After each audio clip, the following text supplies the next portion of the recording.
Hello and welcome to this edition of Culture Express. I'm Ji Xiangjun in Beijing. Thank you for joining me today. Now, we start the show at the Edinburgh International Festival for a look at a highly anticipated adaptation of Shakespeare's Coriolanus.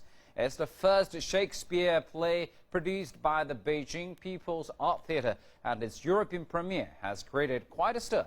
And CCTV correspondent Louis Sexton has more.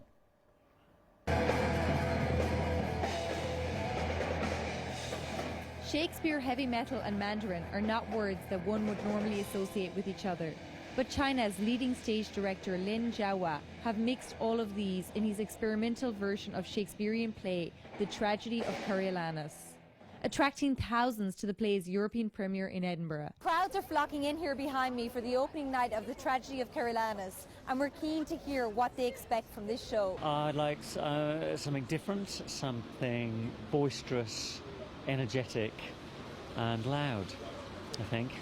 We're not really very sure. That's what just we were talking about, but it's quite nice to sometimes just take a bit of a risk, and we're hoping it'll be a spectacle and interesting.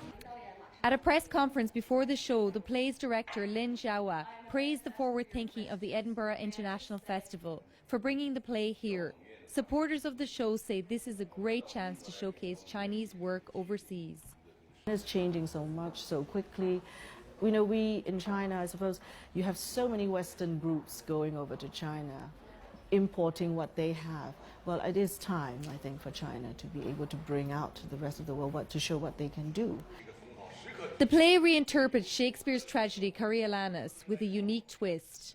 Performed in Mandarin, cast include leading Chinese actors, accompanied by two of China's well-known heavy metal bands, Suffocated and Miserable Fate. A bold move, many say, as heavy metal is still an underground scene in China, but audiences seem to have enjoyed it.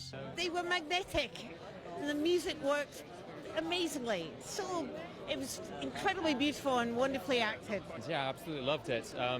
Music was a very welcome change in the theatre, I thought. It really sort of threw in the action in some of the scenes. And it was a brilliant way to see Shakespeare, a very different take on it. The crowds have just come out of the opening night of the show here, and everybody we've talked to have nothing but praise for the show. So it looks like The Tragedy of Coriolanus went down well here in the Scottish capital. Lourdes Sexton, CCTV, Edinburgh.